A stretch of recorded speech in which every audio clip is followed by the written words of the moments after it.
O yan, picnic tayo dito. Saan? Sa Rocky Point Park. Port Moody. Nagluluto na. O. Ayan, luto-luto. Kanya-kanyang dala. Hatlak ba? Hatlak. Aser, si Aser. Bakit? Oo. Ihaw-ihaw. Ayan, laki pala eh. Ayan.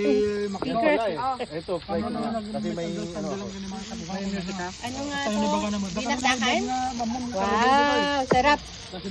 Sarong bulaklak na inihaw. Hindi na siya piniprito ngayon, iniihaw na.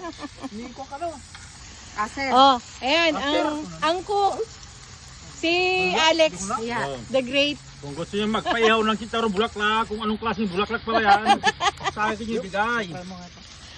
hindi, sasakyan ko to eh.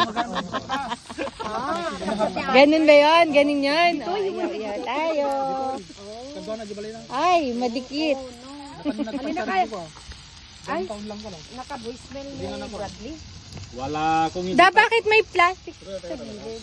Nakay Ilalim yan. Bakit? Tanggalin mo. Ayun o. Parang bago pa kasi. Oo, ito bago. May ano, May plastic na. Dapat tanggalin mo yan. Hindi makaper dito. Ano ba yun? Ano ba yung parang? MTX11 yata. Alexa, phone naman ang nakakonect sa akin eh.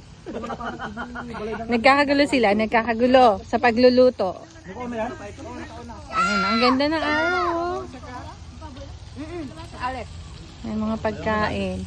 Oh. Sabihan mo. Ang ganda ng view. Ang ganda ng view. Okay, see you later guys. Bye.